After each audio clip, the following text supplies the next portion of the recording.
மேஷராசிக்கார அன்பர்கள் அனைவருக்கும் எனது அன்பு கலந்த வணக்கங்கள். நான் உங்கள் அஸ்ட்ரோ சின்னத்துறை விளிமிசை கூத்தூர் பெரம்பலூர் மாவட்டம். அனைவருக்கும் இனிய தீபாவளி நல்வாழ்த்துக்கள். மேஷராசி ஐப்பசி மாத பலன் 2025 நிகழும் மங்களகரமான விஸ்வாவசு வருடம் தமிழ் மாதங்களில் 7வது மாதம் ஐப்பசி மாதம். மேசராசிக்காரர்களுக்கு எப்படிப்பட்ட கிரக நிலைகள் இருக்கிறது, அதனால் என்ன பலன்கள் ஏற்படும், இந்த மாதம் செய்யக்கூடிய வழிபாடுகள் என்ன, பரிகாரங்கள் என்ன, இந்த மாதம் எந்தெந்த விஷயங்கள்லாம் கவனமாக இருக்க வேண்டும் என்பதையெல்லாம் பற்றி இந்த காணொலியிலே பார்ப்போம். இது போன்ற தொடர்ந்து தமிழ் மாத ராசி பலன்களை தெரிந்து கொள்ளவும் ஜோதிட தகவல்களை தெரிந்து கொள்ளவும் நமது சேனல் அஸ்ட்ரோ சின்னதுரை சப்ஸ்கிரைப் செய்து கொள்ளுங்க, லைக் பண்ணுங்க, நண்பர்களுக்கு ஷேர் பண்ணுங்க. அதாவது பார்த்தீங்கன்னா சூரியன் துலா ராசியில நீச்சமாகி சஞ்சரிக்கக்கூடிய காலம்தான் இந்த ஐப்பசி மாதம். இந்த துலா ராசியுடைய அதிபதி யாரு அப்படின்னா சுக்கிரன். சுக்கிரனுடைய ஆட்சி வீடு, சுக்கிரனுக்கு இன்னொரு ஆட்சி வீடு இருக்கு ரிஷபம். ஆனாலும் துலா ராசியில தான் மூலத்திரிகோணம் அடைவார். மூலத்திரிகோணம்னா அந்த கிரகம் அந்த இடத்துல இல்லைன்னா கூட அவருடைய ஆதிக்கம் நிறைந்ததாக சொல்லப்படுகிறது. அப்ப சுக்கிரனுடைய முழுமையான ஆதிக்கம் நிறைந்த மாதம் இந்த ஐப்பசி மாதம். சுக்கிரனுடைய அதிதேவதை யாருன்னா மகாலட்சுமி. மகாலட்சுமி அருள் நிறைந்த மாதம். அப்ப இந்த மாசம் பாத்தீங்கன்னா ஐப்பசி மாசம் 3ஆம் தேதி தீபாவளி வருகிறது. இந்த தீபாவளிங்கிறது லட்சுமி பூஜை தான். அந்த தினம் அதிகாலையில எண்ணெய் தேய்த்து குளிச்சு லட்சுமி பூஜை செய்ய வேண்டும். வீட்டிலே நெய்விளக்கேற்றி பூஜை செய்தாலும், தாமரை மலர்களால் பூஜை செய்தாலும் சரி, கோயிலில் போய் பெருமாள் கோயிலில் தாயார் சன்னதிக்கு நெய்விளக்கேற்றி மல்லிகை பூ சாற்றி வழிபாடு செய்தாலும் சரி, லட்சுமி பூஜை செய்வதற்கு சிறப்பான நாள். ஐப்பசி மாசம் 4ஆம் தேதி கேதார கௌரி விரதம். அந்த தினம் பார்த்தீங்கன்னா அம்பாளை விரதம் இருந்து வழிபாடு செய்யும் பொழுது நினைத்த காரியங்கள் கைகூடக்கூடிய அமைப்பாக இருக்கும். ஐப்பசி மாசம் 10ஆம் தேதி முருகப்பெருமானுடைய சூரசம்ஹாரம். அதாவது அன்றைய 6 தினம், அதாவது பார்த்தீங்கன்னா 6 தினமும் விரதம் இருந்து முருகப்பெருமானை வழிபாடு செய்யும் பொழுது சூரசம்ஹாரத்தன்று நம்மளுடைய வேலை இல்லாதவர்களுக்கு வேலை கிடைக்கக்கூடிய அமைப்பு, அதே போல பதவி உயர்வு கிடைக்கக்கூடிய அமைப்பு, திருமணம் கைகூடக்கூடிய அமைப்பு, குழந்தை, முக்கியமாக குழந்தை இல்லாதவர்களுக்கு குழந்தை பாக்கியம் கிடைக்கக்கூடிய அமைப்பு, இந்த மாதிரியான நினைத்த காரியங்கள் எல்லாம் கைகூடக்கூடிய அமைப்பான சூரசம்ஹாரம். அந்த தினம் ஆறு திதி, பிரதமை, துவிதிய, திருதிய, சதுர்த்தி, பஞ்சமி, சஷ்டி, இந்த 6 தினம் விரதம் இருந்து முருகப்பெருமானை வழிபாடு செய்வதற்கு மிகச் சிறப்பான நாள். அடுத்ததா பார்த்தீங்கன்னா இந்த ஐப்பசி மாசம் தான் நவகிரகத்துல சந்திரன் பிறந்தது. இந்த ஐப்பசி மாசம் ஒரு தடவையாவது பார்த்தீங்கன்னா நீங்க துலா ஸ்நானம், அதாவது துலா ஸ்நானம் அப்படின்னா ஸ்ரீரங்கம் சென்று காவிரி ஆற்றிலே புனித நீராட வேண்டும். அந்த நதியில அதான் துலா ஸ்நானம். அப்ப பாத்தீங்கன்னா இந்த ஐப்பசி மாசம் 11ஆம் தேதி பாத்தீங்கன்னா வாஸ்து நாள்.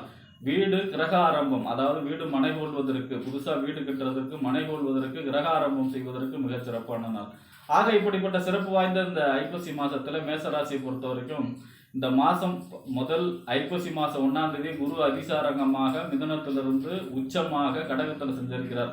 இதால உங்களுக்கு என்ன யோகம் அப்படின்னா 7.5 சனியோட பாதிப்பு குறையும். ஏன் அப்படின்னா குரு கடகத்துல உச்சமாகி 9வது பார்வையாக உங்க ராசிக்கு 12ஆம் இடத்துல இருக்கக்கூடிய சனி, விரைய சனி, 7.5 சனியை பார்க்கிறார். அப்ப சனி சுபத்துவம் அடைகிறது. சுபத்துவம் அடைகிறதுனால இந்த மாசம் 7.5 சனியோடைய பாதிப்பு தடைபடுகிறது. 7.5 சனியோட பாதிப்புல இருந்து விடுபடக்கூடிய அமைப்பாக இந்த மாதம் இருக்கிறது மேசராசிக்கு. அப்ப இதுவே ஒரு பெரிய யோகம் மேசராசியை பொறுத்த வரைக்கும்.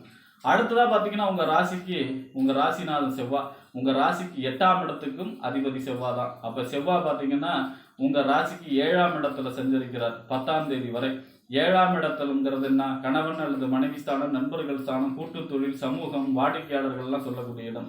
அப்ப 7ஆம் இடத்துல செஞ்சிருக்கும் பொழுது திருமணம் சம்பந்தமான முயற்சிகள் கைகூடும். குழந்தை பிறப்பு, கரு உண்டாகக்கூடிய அமைப்பு, 2வது குழந்தை ரெடியாகக்கூடிய அமைப்பு. அதே போல பாத்தீங்கன்னா 7ஆம் இடங்கிறது நண்பர்கள் மூலமாக உதவிகள் கிடைக்கக்கூடிய அமைப்பு. உங்களுடைய தொழிலிலே வாடிக்கையாளர்கள் பெருகக்கூடிய அமைப்பு. இந்த மாதிரியான யோக பலன்கள் நடக்கும்.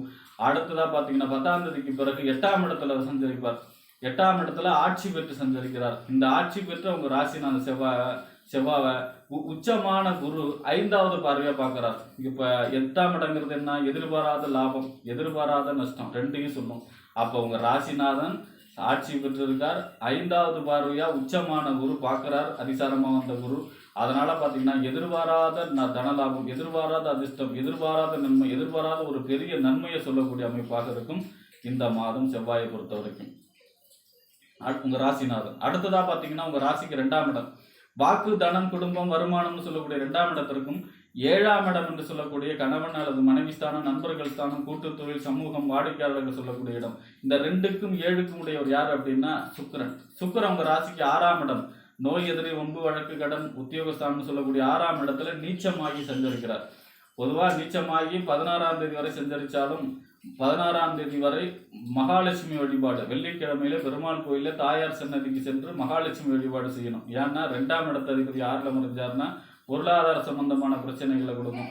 அடுத்ததாக பார்த்தீங்கன்னா 2ஆம் இடம் குடும்பஸ்தானம் இல்லையா, குடும்பத்தில் உள்ளவர்களிடம் வாக்குவாதத்தை தவிர்க்க வேண்டும் 16ஆம் தேதி வரை. அடுத்ததாக பார்த்தீங்கன்னா 7ஆம் இடத்த அதிபதி அவர் தான். 7ஆம் இடத்த அதிபதி யாரில் இருக்காருன்னா வாழ்க்கை துணையிடம் வாக்குவாதத்தை தவிர்க்க வேண்டும், வாழ்க்கை துணையிடம் விட்டு கொடுத்து செல்ல வேண்டும், நண்பர்களிடம் வாக்குவாதத்தை தவிர்க்க வேண்டும். ஆனால் 16ஆம் தேதிக்கு பிறகு 7ஆம் இடத்துல ஆட்சி பெற்று சென்றிருக்கிறார். அப்போ அதுக்கப்புறம் மிகச்சிறப்பான நிலையை கொடுக்கும். அப்போ 16ஆம் தேதி வரை மகாலட்சுமி வழிபாடு செய்வது சிறப்பு. 16ஆம் தேதிக்கு பிறகு உங்கள் ராசிக்கு 7ஆம் இடத்துல ஆட்சி பெற்று சென்றிருக்கிறதுனால திருமண சம்பந்தமான முயற்சி கைகூடும். அதே போல் கணவன் அல்லது மனைவி அவங்க வீட்டில இருந்து உங்களுக்கான சப்போர்ட் கிடைக்கக்கூடிய அமைப்பு, உதவி கிடைக்கக்கூடிய அமைப்பெல்லாம் இருக்கக்கூடிய அமைப்பு இருக்கிறது. தொழிலிலே தொழில் விரிவுபடுத்தக்கூடிய அமைப்பு, கூட்டு தொழில் ஆரம்பிக்கக்கூடிய அமைப்பு, கூட்டு தொழிலே லாபம் பெறக்கூடிய அமைப்பு, வாடிக்கையாளர்களுக்கு இருக்கக்கூடிய அமைப்பு, இந்த மாதிரியான அனைத்து விதமான வீட்டில் சுபகாரியங்களும் நடக்கக்கூடிய அமைப்பாக இருக்கும். 7ஆம் இடத்துல சுக்கிரன் ஆட்சி பெற்று செஞ்சிருக்கிறதுனால 7ஆம் இடத்துல சுக்கிரன் ஆட்சி, 8ஆம் இடத்துல உங்க ராசிநாதன் செவ்வாய் ஆட்சி. அடுத்ததா பாத்தீங்கன்னா உங்க ராசிக்கு 3ஆம் இடம். 3ஆம் இடங்கிறதுனா முயற்சி ஸ்தானம், இளைய சகோதர ஸ்தானம், வெற்றி, கீர்த்தி, ஒப்பந்தம், கையெழுத்து, இதெல்லாம் சொல்லக்கூடிய இடம். இந்த 3க்கும் 6ஆம் இடம் என்று சொல்லக்கூடிய நோய் எதிரி, வம்பு வழக்கு, கடன், உத்தியோகஸ்தானத்துக்கு அதிபதி. 3க்கும் 6க்கு உடையவர் யாருன்னா புதன். புதன் உங்க ராசிக்கு 7ஆம் இடத்துல சஞ்சரிக்கிறார் 7ஆம் தேதி வரை. 7ஆம் இடத்துல 3ஆம் அதிபதி 7ஆம் இடத்துல சஞ்சரிப்பது யோகம். ஏன்னா 3ஆம் இடங்கிறது என்னப்பா, நம்ம ஃபர்ஸ்ட் எடுக்கக்கூடிய முயற்சி. அப்போ எடுத்த முயற்சிகள் தடை இல்லாமல் உடனுக்குடன் நடக்கக்கூடிய அமைப்பாக இருக்கும். பத்திரப்பதிவு நடக்கக்கூடிய அமைப்பாக இருக்கும். புதிய ஒப்பந்தங்கள் உங்களுக்கு கிடைக்கக்கூடிய அமைப்பாக இருக்கும். அது கமிஷன் ஏஜென்சி தொழில் செய்பவர்களுக்கு யோகமான காலமாக இருக்கும். அதுவே 6ஆம் இடத்த அதிபதியும் அவர் தான். 6ஆம் இடத்த அதிபதி 7ல் இருக்காருன்னா வாழ்க்கை துணையிடம் விட்டு கொடுத்து செல்ல வேண்டும், நண்பர்கள்ட்டையும் தேவையில்லாத வாக்குவாதங்களை தவிர்க்க வேண்டும் 7ஆம் தேதி வரை.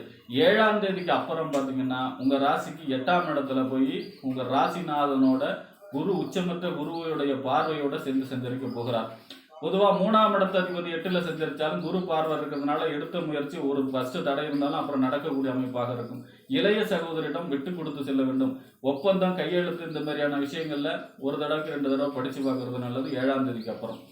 அதே பார்த்தீங்கன்னா 6ஆம் இடத்த அதிபதி 8ல் இருக்காருன்னா விபரீத ராஜயோகம், ஒரு மறைவு ஸ்தானாதிபதி மற்றொரு மறைவு ஸ்தானம். 6ஆம் இடத்த அதிபதி மறைவு ஸ்தானத்து அதிபதி 8ஆம் இடத்துல மறைதாருன்னா கெட்டவன் கெட்டிடில் கிட்டிடும் ராஜயோகம், விபரீத ராஜயோகம், எதிர்பாராத நன்மை, எதிர்பாராத அதிர்ஷ்டத்தை சொல்லக்கூடிய அமைப்பாக ஏற்கனவே அந்த அமைப்புல தான் செவ்வாய் இருக்கார். அப்ப எதிர்பாராத நன்மைகளை கொடுக்கக்கூடிய அமைப்பு, எதிர்பாராத அதிர்ஷ்டத்தை கொடுக்கக்கூடிய அமைப்புல 7ஆம் தேதிக்கு அப்புறம் புதன் செயல்படுவார்.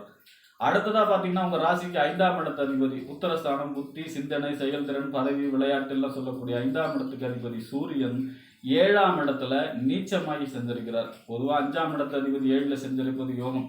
காதல் ஏற்படக்கூடிய அமைப்பு, காதலில் வெற்றி பெறக்கூடிய அமைப்பு, திருமண சம்பந்தமான முயற்சிகள் கைகூடக்கூடிய அமைப்பு, குழந்தை பேரு கிடைக்கக்கூடிய அமைப்பு, அதே போல கரு உண்டாகக்கூடிய அமைப்பு, இந்த மாதிரியான யோக பலன் இருந்தாலும் நீச்சமாகி சஞ்சரிக்கிறார். பொதுவாக நீச்சமாகி சஞ்சரித்தாலும் சுக்கிரன் 16ஆம் தேதிக்கு அதுக்கப்புறம் துலாத்துல ஆட்சி பெற்று சஞ்சரிக்கிறார். நீச பங்க ராஜயோகமாக செயல்படுகிறார். ஆனாலும் 16ஆம் தேதி வரை சிவபெருமானுடைய வழிபாடு செய்ய வேண்டும். ஞாயிற்றுக்கிழமையிலே சிவபெருமான் வழிபாடு, பிரதோஷ வழிபாடு செய்வது சிறப்பான பலனை தரும்.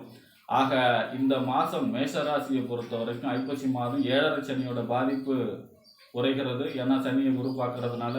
அடுத்தது 8ஆம் இட வலுவடைகிறதுனால எதிர்பாராத நன்மை, எதிர்பாராத அதிர்ஷ்டம், திருமண சம்பந்தமான முயற்சி கைகூடுகிற அமைப்பு, குழந்தை பேரு, கரு உண்டாக்கக்கூடிய அமைப்பு, அதே போல குடும்பத்தில் சுப நிகழ்ச்சிகள் எல்லாம் நடக்கக்கூடிய அமைப்பாக ஒரு சிறப்பான மாதமாக ஐப்பசி மாதம் மேசராசிக்காரர்களுக்கு அமையும் என்று கூறி விடைபெறுகிறேன். நன்றி, வணக்கம்.